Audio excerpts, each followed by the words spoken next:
Hi, everyone. My name is Christy Jacobus, and I am a member of Team Jacobus, which would mean that normally I'd be seated right beside Jim, and we'd be talking with you together about successful marriages. But last week, Jim did his portion, and he talked about his thoughts on how to have a successful marriage by going back to school.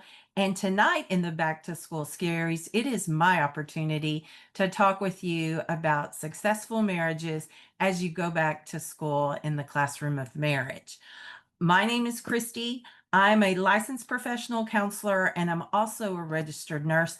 And I have a passion for helping people to maximize their tremendous potential.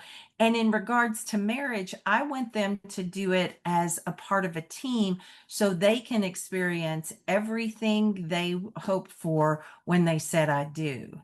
And so tonight we're going to talk about a couple of things that are important as we look to these back to school and the successful marriage and the ABCs of that. We're going to do a little bit of an orientation. Then we'll talk about the core subjects. We'll talk about some good study habits to get into, some tools for success, and we're also going to give you a little bit of homework. As I prepared for this, I asked one of my teacher friends if she could help me with a lesson plan. And one of the things I've got to say out there to all of you teachers, oh my goodness, that is such a complicated, complex system of things that you're required to do. And tonight we're going to dumb it down just a little bit for those of us who are many years from being in the classroom. I want to stress to everybody the importance of continual growth and continual learning. Because every fall, students head back to school with new supplies, new classes, and a plan for the year ahead. What if marriages did the same? So I want you to consider also what subject do you and your spouse need to enroll in this year to strengthen your marriage? Like I said, we're going to go over a couple of topics for tonight that I feel are going to lead to a more successful relationship. And one of the things that we're going to start with in session one is the orientation, the ABCs of a successful marriage. And as we're doing this, I want you to consider what is the purpose for your marriage. I want you to look at the very foundation of why is it that you got marriage and what purpose does your marriage serve? Really important question to ponder. What is it? Why is it important also for you to keep learning and growing? Why is that something you've heard us talk about that for the last 2 weeks? Why is that so crucial to the success of a relationship? As I was thinking about the ABCs, the nurse in me remembers the importance of the ABCs in cardiac care, airway, breathing, and circulation. And in this, I thought, what if there were ABCs for marriage? And some of my favorites that I came up with is the belief in appreciation. So oftentimes, I know I've felt guilty of this. I don't always show appreciation to Jim. And that can be crucial because another person needs to know that their actions and their sacrifices are being appreciated. So appreciation can be one of the very strong A's. B is beliefs. Do you share common beliefs? And what are your beliefs? What are your beliefs about marriage and life and goals and vision? So I think beliefs comes up to being very important. And then, of course, C is commitment. We have to realize the importance of commitment in a successful relationship. It's oftentimes been thought that the vows talk to our commitment to another person. And are we living out those commitments every day? So, those are the ABCs for a successful marriage that I came up with. I'm going to ask you to consider what would be the ABCs that you think are most important to you and your spouse. So, as a means of orientation, we're going to talk about a couple of things today that are things that you can consider in our back to school for a successful marriage. In core subjects, We're going to talk a little bit about those things that are so important in a relationship. And I'm considering these the four pillars of marriage. And just as students would go back for classes, today we've got four P's that can be considered our classrooms and everything. And I want everybody to take a look at these and consider it in their own relationships. If you see any cracks in these foundational things, it might be a great opportunity to come up with a lesson plan so you can create stronger relationships and stronger pillars for your marriage. And the first one we're going to talk about is kind of something we just mentioned is purpose. That's that history class.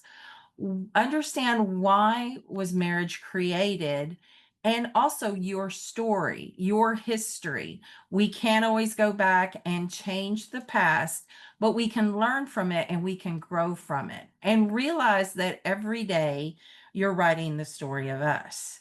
And oftentimes when clients come to me, I'll ask them to do just that, to start at the beginning and say, here's where we met, and here's some of the foundational things that happened in our earlier times, and here's where we are now. And along the timeline, put in anything that's significant, anything that was significant, such as moves or children being born.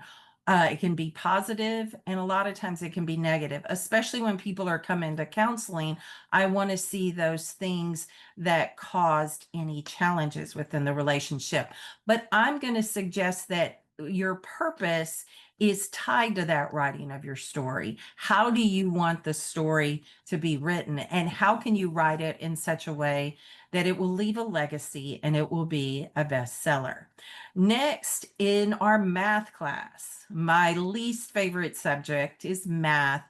But in this math class, we're going to talk about priorities, which is something that I'm very fond of talking about.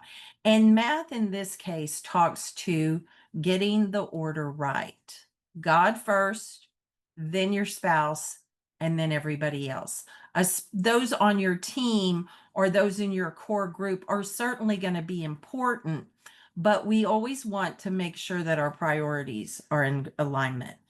And oftentimes it's been said, if you want to know somebody's priorities, look at their calendar and look at their checkbook, because those will show you where your resources go, either financial or in time. So in our priorities, in our math class, we're going to look at those orders and see if anything needs to be adjusted. Next, we're going to move on to the pillar that's created in our science lab of processes. I love the book Atomic Habits, and I like a lot of things that James Clear talks about when it comes to processes. I've oftentimes thought if I could just be motivated and have strong will, I can succeed in all things that I try. And oftentimes it's been said it's habits. It's those processes, it's those systems that we create in ourselves and in our marriage that leads to the ultimate success. So I'm going to challenge people in these processes to do things that can lead to a healthy marriage, such as improving communications, get in step with great financial advice, get good at conflict resolution, resolve some of the challenges that you have with good habits and systems. Next, we're going to do one of my favorite classes, which is PE or practices. We're going to talk about and think about what are things that we can do on a daily basis to have fun, to increase connection, and to improve our teamwork. Practices, while they sound a little bit like fluff, it actually can be the joy in our marriage. And one of the things that I've looked back on my early years, and I wish that I would have done Taco Tuesday with trivia or a dance off Thursday or something like that. But what are those daily habits that we can do to make the practice of our lives more enjoyable? So, under the four core subjects, the four pillars of marriage, we're going to look at the purpose. We're going to examine our priorities. We're going to think about those processes. And finally, we're going to put into practice those things that create joy in our relationship and realize that all those things together can be the foundations and the pillars for a healthy and successful marriage. Now, in session three, study habits.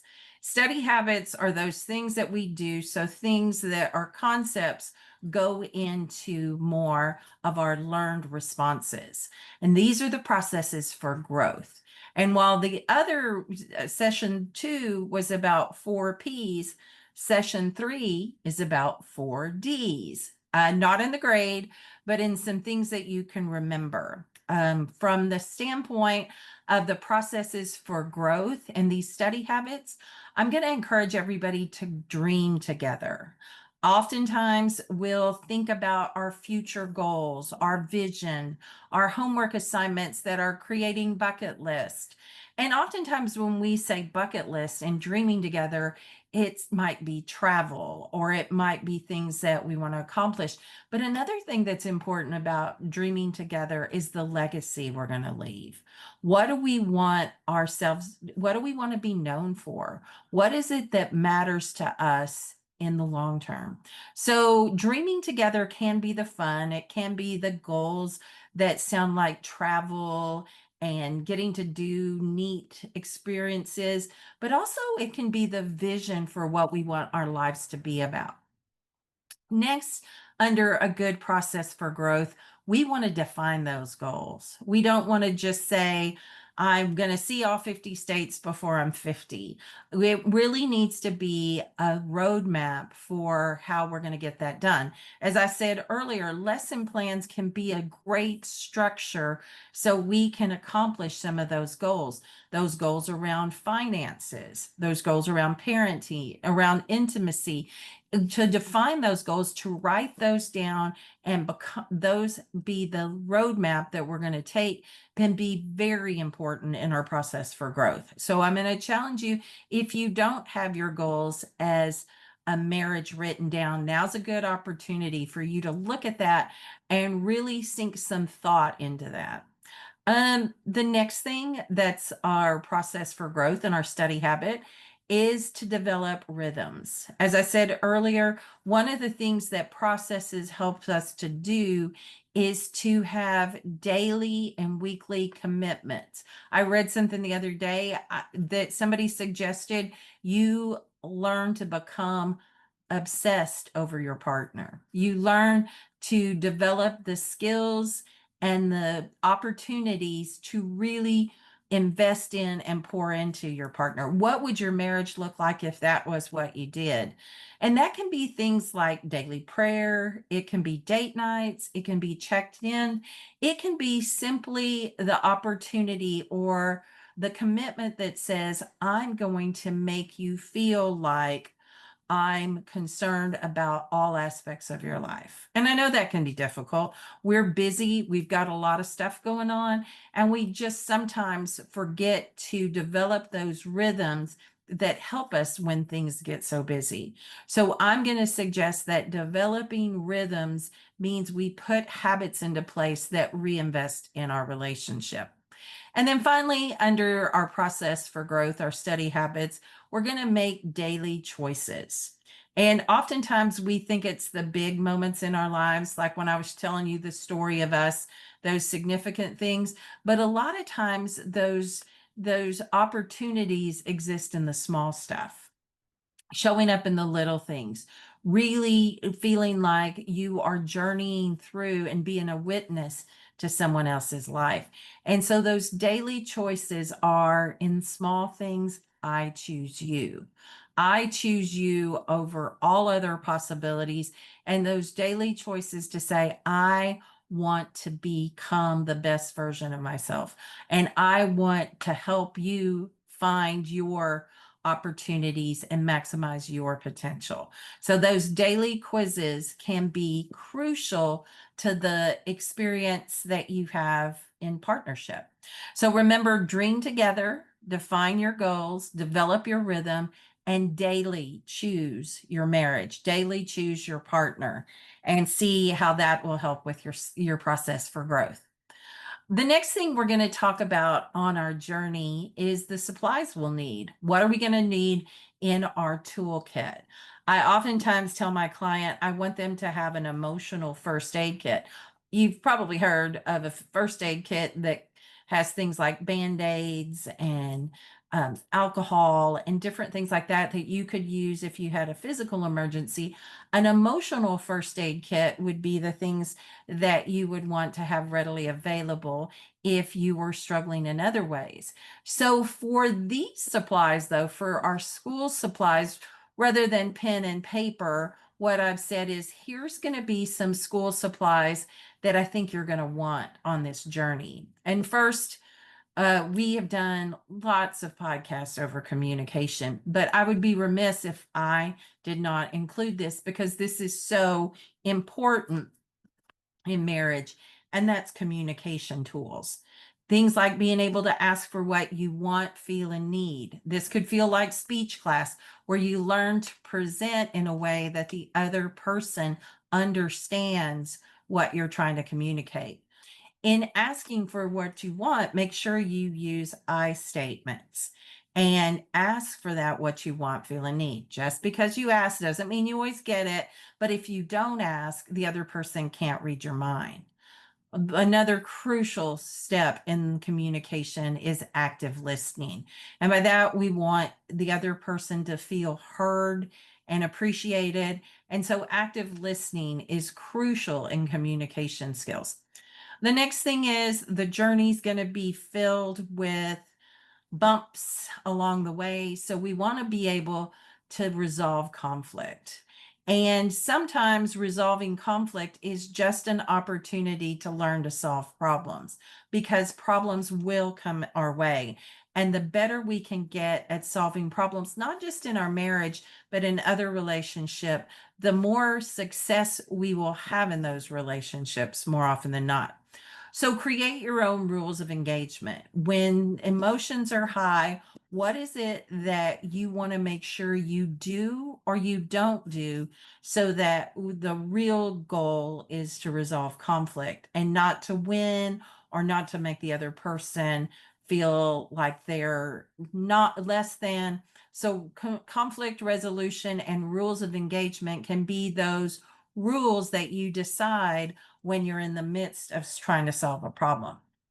Last week, Jim spoke about love language, and love languages can be seen as the foreign language class, especially if you have a different love language than your partner. So please remember that when it comes to love language, it's a part of learning about your spouse, and we want to become students of our spouses. So learn their love language and learn to speak it. That's an important tool as we're going through this journey. And don't forget how important it is to make that a priority.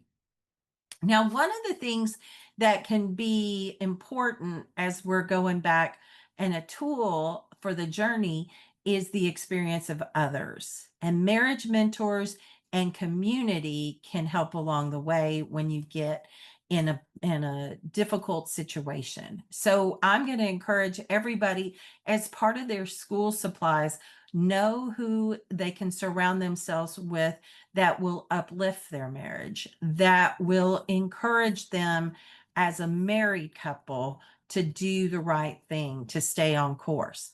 Oftentimes, I'll see it where people who come to counseling have Team Christy versus Team Jim, and how really what we're trying to get is somebody who's in the best interest of the marriage. Marriages and why we created this podcast and the whole thought behind your marriage matters is your marriage does matter. And so we want to surround ourselves with people who will do the same for us and realize and help us realize that our marriages do matter. And back to that, we have resources and podcasts, and you can use those for ongoing credit in your marriage. So, in summary, for our class for today, I want us to remember the four pillars of marriage: the purpose, the priorities, the processes, and the practices of our marriage. Look at each one of those individual foundations and see where it is you might need to spend a little bit of studying, a little bit extra time in growing and developing. And speaking of study habits, I want you to incorporate some opportunities and some habits so you can dream big, define goals, develop rhythms, and daily check in with your spouse and make the daily choice to make your marriage a priority. Use the tools for the journey, learning to communicate, resolve problems, develop community, and also daily choose what is in the best interest of your marriage. One of the things that's difficult is we're individuals, and even when I see couples, I'll say you have to invest in yourselves and each other. And along the way in this study process, along the way in this back to school, everybody learns and develops at different times and at different stages. And it's oftentimes said, when the student is ready, the teacher will appear. So, one of the things with Your Marriage Matters is we want to have resources for you to get help when you need it. It's been said that sometimes help can come with simply listening to a podcast, reading a book, asking other people for help, all the way to counseling and intensive so you can get the help you need, especially when you feel like you're stuck or you've used all of your resources. In Your Marriage Matters, it's important that you work to succeed in this class because it's going to be the most important class you've ever taken. It's going to be the most important class you've ever taken. So show up, study hard, and graduate with honors. So no course would be possible without homework. So we've given you some homework to make your homework. And we have a back to school marriage blueprint that has some of the same subjects we just talked about. And as I've said earlier, please visit our Facebook group, Your Marriage Matters. Listen to our podcast on iTunes, Spotify, SoundCloud, and share it with others. If we can ever be a resource to you, we've left our phone numbers and our email addresses. We'd love for you to keep in contact with us and let us know how we can help support you. On behalf of Team Jacobus, this is Christy Jacobus, and I wish you the type of love and life where you love like Jesus, live like Jesus, and look like Jesus. Thank you and have a great day. So that concludes our classroom session for today. My name is Christy Jacobus, and on behalf of Team Jacobus and Your Marriage Matters, we want to remind you that your marriage does indeed matters. It matters to you, it matters to your community, and we want to be a resource with us so you can keep in contact with us and continue to serve you and your spouse. It has been a real treat to be with you tonight. If you have any questions, please let us know. And thanks again. And please remember, your marriage matters.